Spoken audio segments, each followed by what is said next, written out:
I'm joined by Neil Wallis, former newspaper editor, and of course, an old Sun veteran in the old days as well. It interests me, Neil, I was discussing with Joshua the question of privacy and what the press can and can't say. Leveson became law just over a decade ago. I suspect that pre-Leveson, the Sun would have published his name to begin with. I suspect it may well have done. And although Leveson isn't actually law, it had the effect of becoming law. Yeah. Yes, and it's become more and more draconian, and what we've seen is a continuing wave of judge-created privacy law. Very little of our privacy laws are actually have been made in Parliament. Most of them have been created by a succession of judges who have gone along with demands for ever greater privacy. Yeah, I mean, when you look at the charge sheet, if we can call it that, the 4 separate allegations that have been published in the Sun newspaper, the Met have judged that there are no criminal proceedings to take. One could argue, yes, he's a public figure of great responsibility. You know, the man that commentates on the Queen's funeral, the new Dimbleby. Quite. In our national life.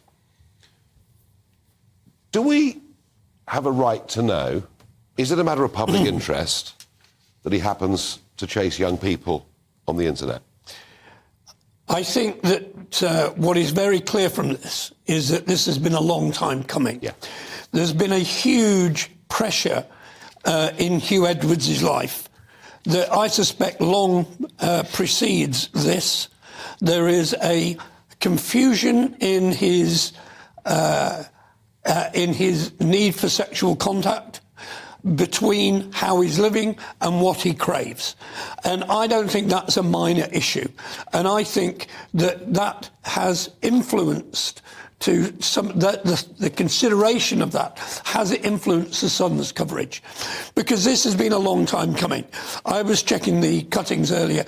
The first sort of a link of him with a young person relates back to early 2018.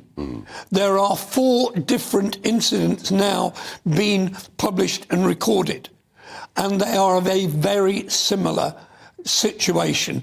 It is about internet contact. It is about requesting photos. It is about requesting meetings. Which, by the way, millions of people do. Quite.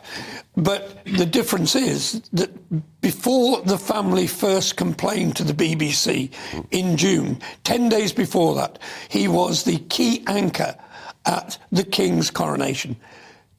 This is one of the biggest names in British television. Yes. This is one of the most powerful. This is one of the most well-off.